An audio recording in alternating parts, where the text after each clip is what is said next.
Hello, everyone, and welcome to the Perfectly Frank podcast. If you need more information, please visit the website at IamPerfectlyFrank.com to learn more about our coaching programs, our intuitive work, our muscle care program, which treats pain patterns, and we do massage. Also, to pick up on the individual podcast.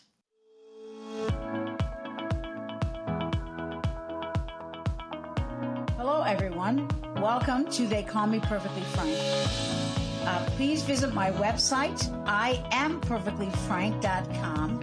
In case you want a coaching session, please book one on the site. And by the way, if you're interested in purchasing my book, The Man He's Stupid and the Girl She's So Bitch, please either go to my website, IamPerfectlyFrank.com, or feel free to order it on Amazon, either on Kindle or in paperback. Hello, everyone, and welcome to the I Am Perfectly Frank podcast. So when we were recording the book, what we did was in chapter 5, where we want to help you understand and offer you some thoughts on being sexual with your partner.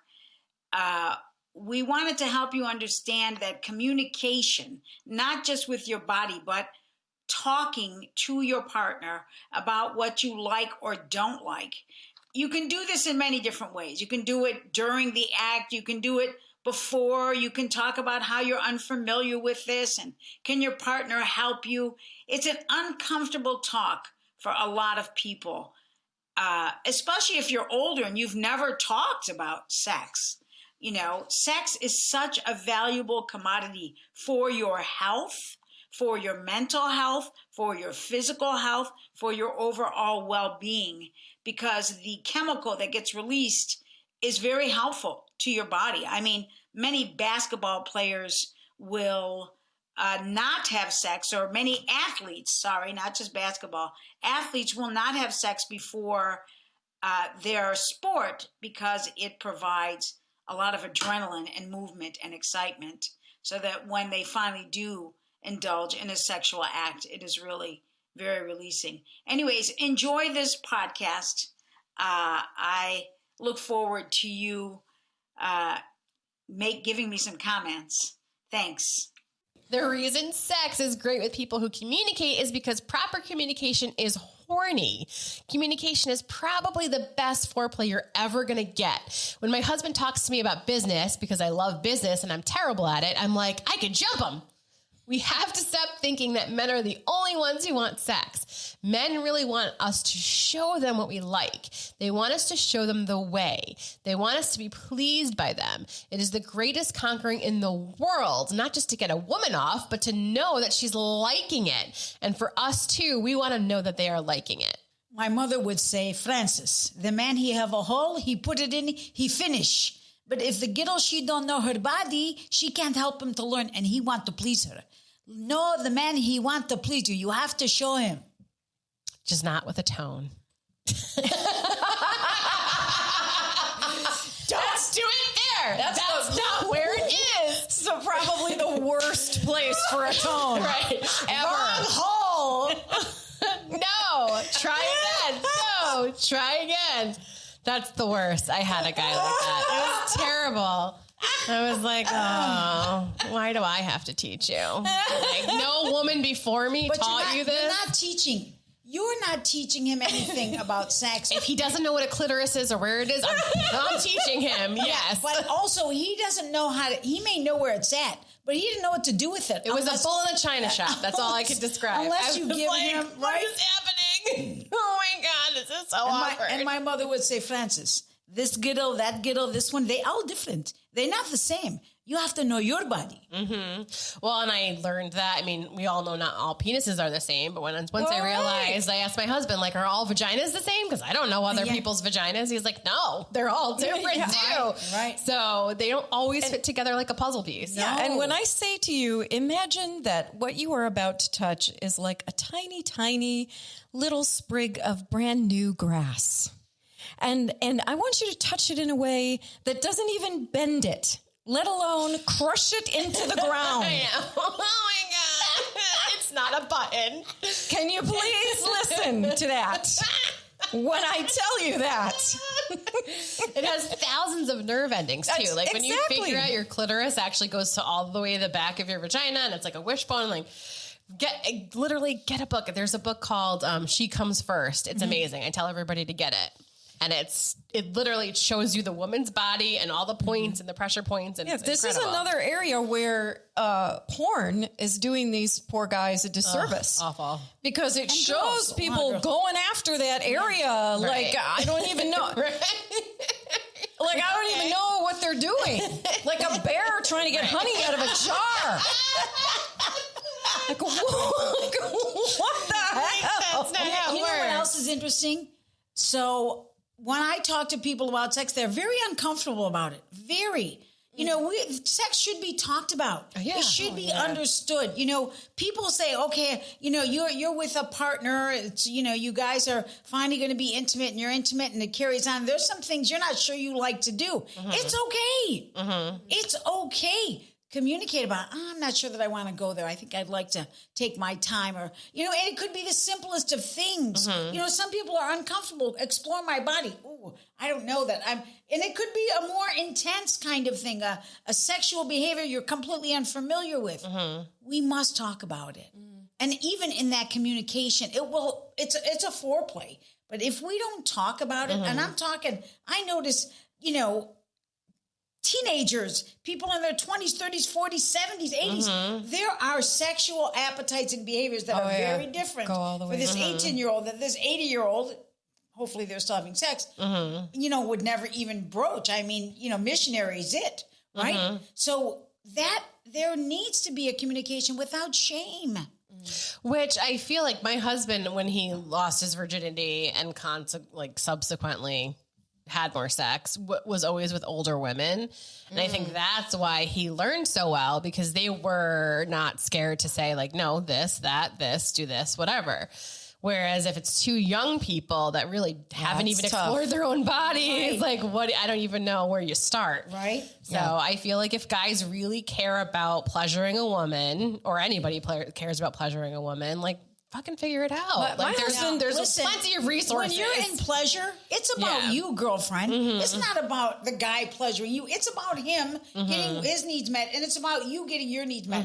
There's no let's come together. The come together comes before or after. Yes. It can't come during. When you're in that moment, listen, it's you are there is such an intense energy in your body that you are truly in the moment. Okay. Yes. If you're really into it, otherwise you're really not into it. Right. Right. So that's why it's important that we as individuals must understand our own bodies, and we must understand how to operate with another human being, whether it be sexual or not, in our own bodies, because my husband is so delicate, and I don't mean to be, but I have a heavy hand. I can hardly touch this boy. I have to walk up to him slowly. You're so tiny. Wow. That visual is just insane. Wait, what? He towers over her by like 4 feet. That's amazing. That's amazing. So, but the point is that, you know, it's also where that person's at emotionally. Some people can't be touched emotionally. Some people have sensory issues. Or trauma. So when we can see us, we will be able greater to see other people. We have in the world, I think I see here a lot of, you know, religious people, priests, bishops, whatever, talk about we're too selfish. I think we're not enough considering ourselves or honoring God, source, energy, whatever you call it, inside of us. When we can honor that, then we can, because we're all one, then we can honor the other person and get ourselves out of the way. Because really what we're seeing in that other person is there is something in us that we see. And if you go with this notion that God created us and created our bodies, if he didn't want us to do it, it wouldn't feel so damn good. Exactly. Exactly. And I also think with sex, everybody focuses too much on what they don't want or what they don't like. Yes. You flip it to what you do like and what you will do and what you're willing to try. And I got to tell you, it changes your mindset. my husband, he's a very quiet man. He's British. He's reserved. Mm-hmm. He blew my mind. I never expected this, him to know the things that he knew. Mm-hmm. And I was like, how, what the, he was like, there are books about everything.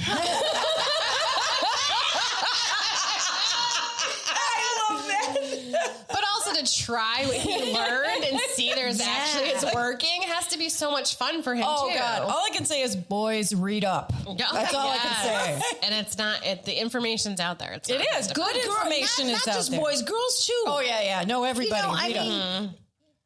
It good information though. Good information, not porn. Not crappy stuff you find on the internet. Yeah. Good 100%. quality information. There's information that you can find by, doctors and scientists and, psychiatrists, there's psychologists. Orgasm therapists. There is good information out there. In the 1800s, 1700s, 1600s, doctors, women would go in to get stimulated. Yes. Okay. Release the poison, right? Is that what there were machines that would stimulate a woman and stimulate a man because they thought that pregnancy would arise better if you were stimulated. Not thinking that the man that you're having sex with should stimulate you. Right. Because for many centuries, if you did anything but had missionary sex, you were considered a witch or, all this other kind of stuff. It was about the man producing a child and satisfying himself. It wasn't about the woman. And the woman would go into a gynecologist to get stimulated. It was also a cure. They also a cure for hysteria, quote unquote. They called it a cure for women's hysteria. Right. So for women's emotional issues, you'd go in and have an orgasm. And it definitely works for emotional issues. I'll sign up for that therapy. It definitely does. And I think sometimes part of the issue is when you start to not have it a lot, and then we somehow can disassociate from our bodies sometimes. Whereas men, I call it my husband's man period, where it's let's just do let's have a quickie and knock it out because I can't stand this fucking attitude. That's just that story. Person. Yes, it makes me insane.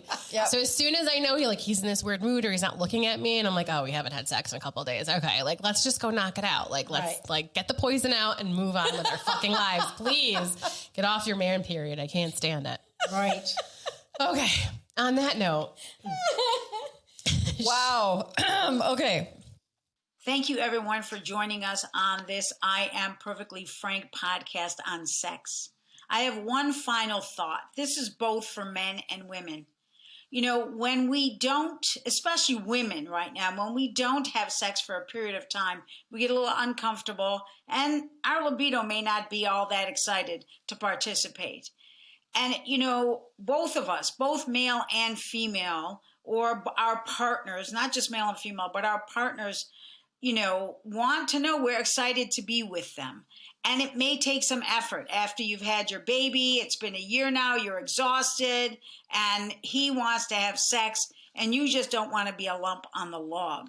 So I would offer you the thought that you might want to put a little investment into yourself by reading a good, lustful, maybe even a romance novel, an old-fashioned romance novel, or even in today's time, a novel that might have a lot of sexual content, like 50 Shades of Grey, or something on that line. Even a movie, something that will light you up, stimulate you, kind of like a foreplay. The same is true for men. You can also talk about sex, have some phone sex, just have a conversation on sex and how maybe somebody else was talking to you about sex. Don't be afraid to talk. Don't be afraid to open up the subject to each other. I would offer you the thought that if you want to communicate with your partner about something, ask your partner, can we set up a time? I want to have a conversation with you about whatever you call it, salad, which is what we call it sometimes, or, for our friends, well, we'll meet you later because we're going to have salad. Anyways, kind of fun language. Whatever it is for you, however it is for you to get that conversation going with your partner, make it happen. As uncomfortable as it is, I offer you the thought that even if you cannot get comfortable with the uncomfortableness, allow yourself to get uncomfortable and have this conversation. Men operate differently than women in every area of our lives. They just do. And as you allow yourself to communicate, you're opening up a channel for that other person to also communicate.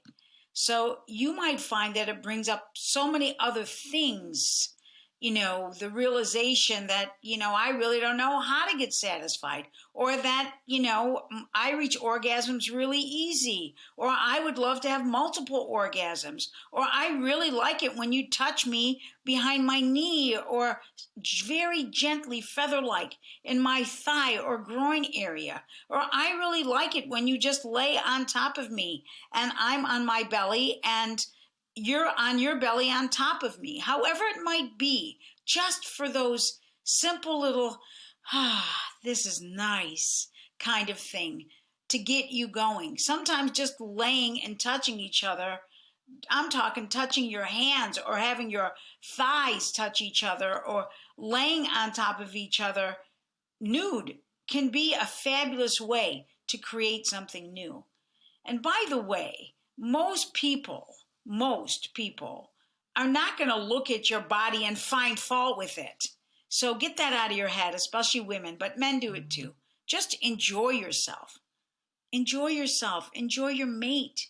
Quit thinking about all the other stuff.